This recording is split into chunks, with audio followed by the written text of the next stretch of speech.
So Mighty Number 9 actually made a second Kickstarter a while back ago, and it was actually, something that Infinite wants to do to bring more content that was going to be outside for Mighty Number 9.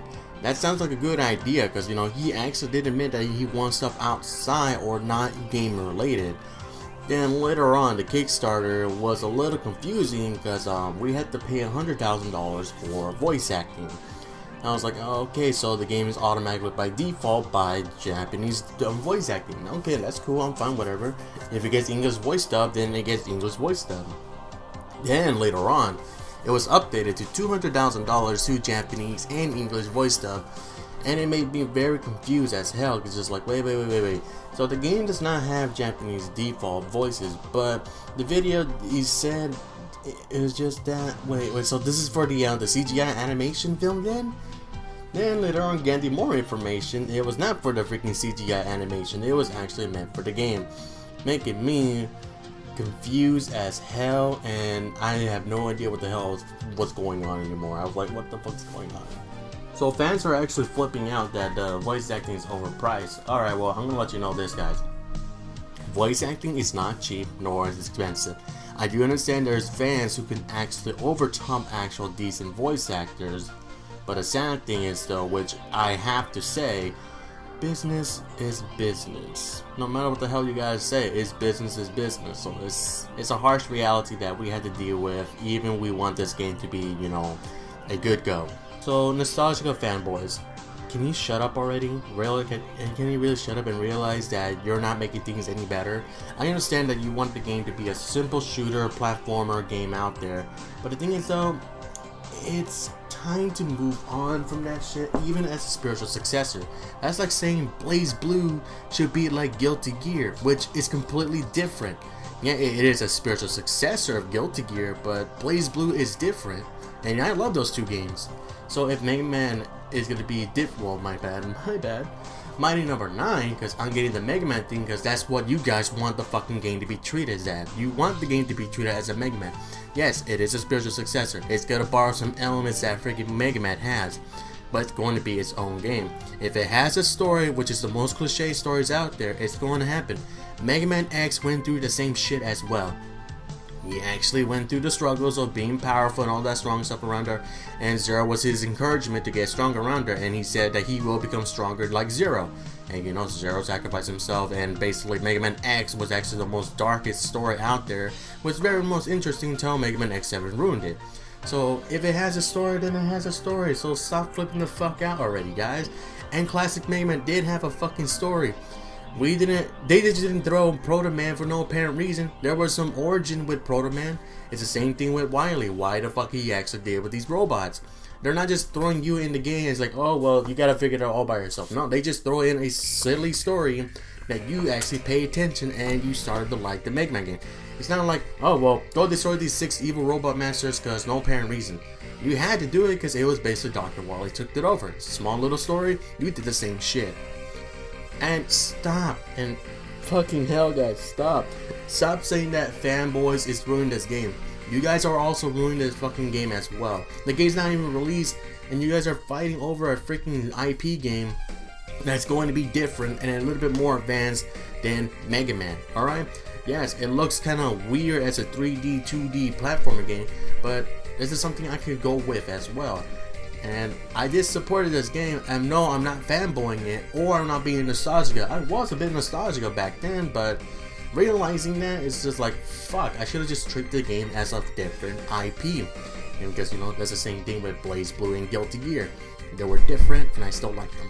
Guys, I do understand the first Kickstarter should have the voice acting around there, but that means we have to get rid of some stages, or some game mode, or something around there. We have to get rid of that stuff around there. And I rather prefer having game stages over voice acting. Don't get me wrong, if the game has voice acting, then I'll be cool with it, I'll be fine with it. If it doesn't, then it doesn't. I'm just, I'm basically neutral on this shit. But, for me, I just want to play the game a little bit more. I don't want it to be like simple speedrun Mega Man shit, like, classic Mega Man and Mega Man X and Zero. It was basically just rush to the thing, you could beat it within less than a day. And, I want the game to be a little bit more extended, because That's just how I am, okay? Yes, I understand the game made $4.13 million, but the thing is though, due to taxes and fees of Kickstarters, it will reduce it down. So they did not receive $4.13 million. It received less. If it received more than $4.13 million, then the actual Kickstarter made over $4.1 million. But either way, due to taxes and fees, that's why it reduced down. And one more thing, guys, it's the same thing for the second Kickstarter. If the second Kickstarter does the same thing, then it will be reduced down as well. So that $200,000 that everybody is exaggerating, it will be reduced down to under $190,000. It sounds a lot still, but it's not the official amount they're going to get. It's the same thing with eBay. If you sell a PlayStation 4 for $400, you throw some little stuff in there, you will not receive $400. You will receive a lower than that. Then later on, eBay will tax you and charge you with fees for selling that PlayStation 4, which you will pay later on. So in other words, you will get a heavy fine after you sold your PlayStation 4. You're not paying it for shipping and handling only. You're paying with taxes and fees and shipping and handling. So remember that, guys. Don't flip out. Also, one more thing before I finish this rant. People need to shut the fuck up about picking the merchandise, physical copies, and some other related Mighty No. 9 stuff. The thing is though, you had a chance to get in the first Kickstarter. You had to pay additional more money for the physical copy, because that's how the physical copy is. There's the same thing. Let's go with a Capcom related game. DuckTales Remastered Digital was $15, and DuckTales physical copy format was $20. It was a little bit more to own a physical copy, but god damn it, you bought the physical copy for an additional $5 more. Mighty No. 9 actually had an option that you could own the physical copy as well, and you can actually own digital and a physical copy. So you guys getting butthurt over a physical copy, your chances were there, along with merchandises as well, like a t-shirt, a plushie, a little statue, a little figurine. Those stuff were involved in the first Kickstarter. So if you're getting upset over something like that, your chances were in the first Kickstarter. And don't you fucking dare say that, but I didn't know that. The Kickstarter was going for additional, no, it was going for 30 days straight. And even after the Kickstarter was over, the PayPal was still going on for additional a week to get there. And you still could receive the same prizes from the first Kickstarter from the PayPal donations. So seriously guys, stop flipping out over something when you had a chance on the first Kickstarter. It is basically a war zone with nostalgical fanboys and actual quotations fanboys that are flipping out over the silliest things out there when they clearly could have actually owned the stuff around from the first Kickstarter.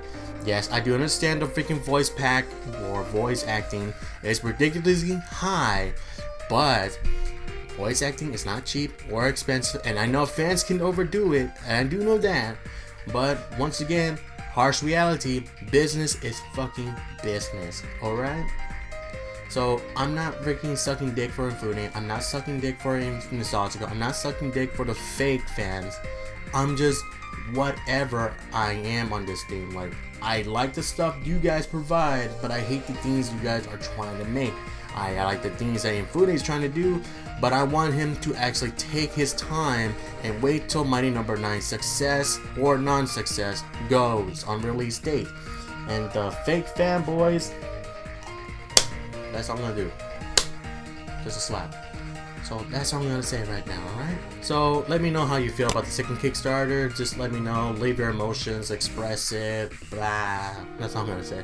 So if you like this video, leave a thumbs up. If you don't like the video, leave a thumbs up. Make sure you click the subscribe button if you like this video. And same as always, this is Xchit Zenith. Have a wonderful day and take care, and I'll see you in the next video. Take care.